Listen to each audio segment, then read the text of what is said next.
Iran के एटमी programme को लेकर दावों पर तस्वीरों के जरिए भी खुलासा हो गया है और ईरान के कई एटमी सेंटर्स पर हलचल तेज हो गई है। सैटेलाइट तस्वीरों के जरिए ही ईरान के एटमी प्रोग्राम का सच सामने आया है।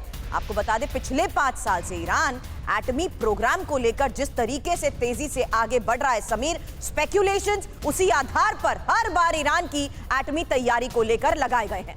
बिल्कुल, 5 सालों में लगातार ईरान का एटमी प्रोग्राम आगे बढ़ा है और अब वो इस मुकाम पर पहुंच चुके हैं कि कभी भी परमाणु बम बना सकते हैं। खुद को इस पोजीशन में ले आ चुका है ईरान। ऐसी तमाम जानकारियां सामने आती रही हैं। अब आपको ईरान के न्यूक्लियर प्लान को लेकर जो दावे किए गए हैं उनके बारे में बताते हैं। पहले भी कई सैटेलाइट तस्वीरों में खुलासा हो चुका है कि कैसे ईरान अपने परमाणु प्लान को आगे बढ़ा रहा है। कुछ तस्वीरें फैक्ट्स के साथ हम आपके सामने रखने जा रहे हैं। यहां पर इंफॉर्मेशन वॉल पर ईरान की न्यूक्लियर तैयारी को आइए डिकोड करने की कोशिश करते हैं। 15 जनवरी 2024 कुहे कोलांग गाजला पर्वत की यह तस्वीर आपके सामने है। सीक्रेट एटमी साइट की यह सैटेलाइट तस्वीर मानी जाती है। यह देखिए, ये ईरान की न्यूक्लियर तैयारियों का जब हम जिक्र करते हैं तो इस साइट पर नजर डालना जरूरी है। 15 जनवरी 2024 की ये तस्वीर सामने आई है, जो कुहे कोलांग गाजला पर्वत है वहां की ये तस्वीर है। इसके बाद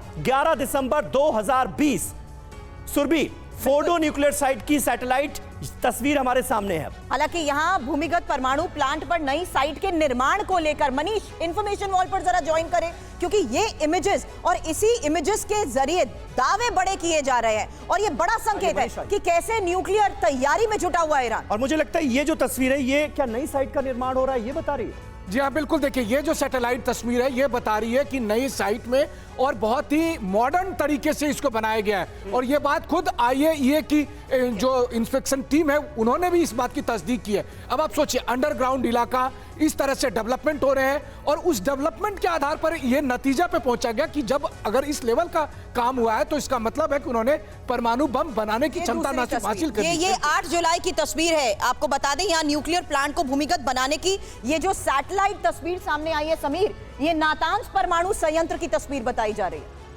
मनीष, देखिए 8 जुलाई 2020 यानी काम बहुत पहले से चल रहा था। लगातार ईरान ने साल दर साल अपने आप को तैयार किया है इस स्टेज में आने के। देखिए, 4 साल पहले का ये डेवलपमेंट था। बिल्कुल 4 दिन पहले क्या हालात है, अब उससे आप अंदाजा लगाइए।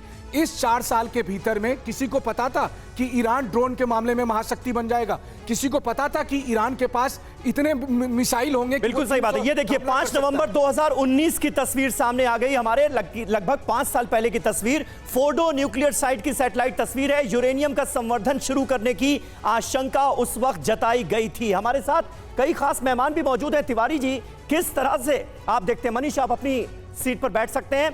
तिवारी जी, किस तरह से आप देखते हैं इस डेवलपमेंट को? साल दर साल तस्वीरों के माध्यम से, सैटेलाइट पिक्चर्स के माध्यम से ये तो क्लियर हुआ ही है और खुद IAEA भी इस बात को अब एक्सेप्ट करता है कि ईरान इस स्टेज में है कि वो परमाणु बम कभी भी बना सकता है, तैयार कर सकता है। यानी एक चिंगारी इस युद्ध को इस कदर भड़का सकती है कि पूरी दुनिया पर संकट पैदा हो सकता है। देखिए समीर, ईरान का जो ये प्लान था काफ़ी दिनों से चल रहा था। इस न्यूक्लियर डेवलपमेंट में कोई देश अगर अपने आप डेवलप करना चाहे बिना किसी मुख्य देश के सहयोग से, तो समय लगता है। जैसे हिंदुस्तान को भी इस डेवलप करने में समय लगा, तो ईरान बहुत दिनों से लगा हुआ था, इस पर डेवलप कर चुका। जिस तरीके से ये वार्निंग दी है उसने, इस तरीके से काफ़ी इंडिकेशन क्लियर है कि उनके पास ये क्षमता ऑलरेडी है या कुछ दिनों में तैयारी की जा सकती है। ये नहीं है कि इनके प्रोग्राम चल रहा है और आगे नहीं बढ़ा, ये बढ़ चुके हैं। इसका खुलासा भले ही ना है, यह जानकारी हमें नहीं है कि बम तैयार हो चुके हैं और ये डिलीवर कर सकते हैं, लेकिन इस जानकारी, इस वार्निंग के माध्यम से ये पता चलता है कि ईरान, इंडिकेशन ये मिलता है कि ईरान काफ़ी हद तक तैयार है। और जिस तरीके से ईरान ने तैयारी शुरू की थी जब से इस्लामिक रिवॉल्यूशन ईरान में हुआ था, जब से इजराइल और USA से अलग हो गए थे, तो इन्होंने अपनी तैयारी खुद शुरू की थी, अपने तरीके से, अपने दिमाग से डेवलप करना शुरू किया था। जैसे भी मनीष जी बता रहे थे कि किसी को नहीं पता था कि इसने इतने ड्रोन और इतने मिसाइल डेवलप कर सके हैं जो 3 साल एक साथ लॉन्च करें।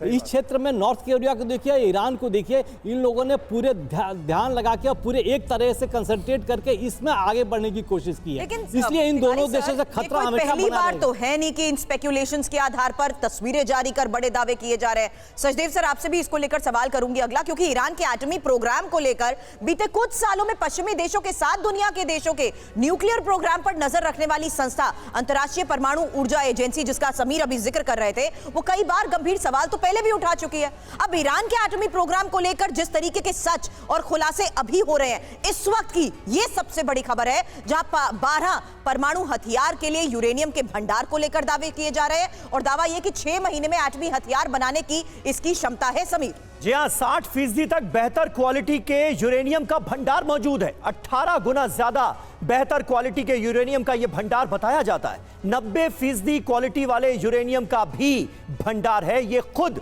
कोई और नहीं बल्कि IAEA मान रहा है। हालांकि एटम बॉम्ब के लिए 90% क्वालिटी वाले यूरेनियम की जरूरत होती है और अंतर्राष्ट्रीय परमाणु ऊर्जा एजेंसी ने भी इसको लेकर जिस तरीके से कई बार सवाल उठाए हैं, आपको बता दें IAEA को एटमी प्रोग्राम पर नजर रखने से भी रोक चुका है। यहां तक कि UN परमाणु एजेंसी के निगरानी उपकरणों को भी हटाने को लेकर बड़ी खबर समीर आई थी। जी हां, अमेरिका ने भी माना ईरान के पास एटम बम बनाने की ताकत मौजूद है। अब इसका अंजाम क्या हो सकता है और एक चिंगारी इस युद्ध को कहां से कहां तक पहुंचा सकती है, यह हम और आप अंदाजा लगा सकते हैं।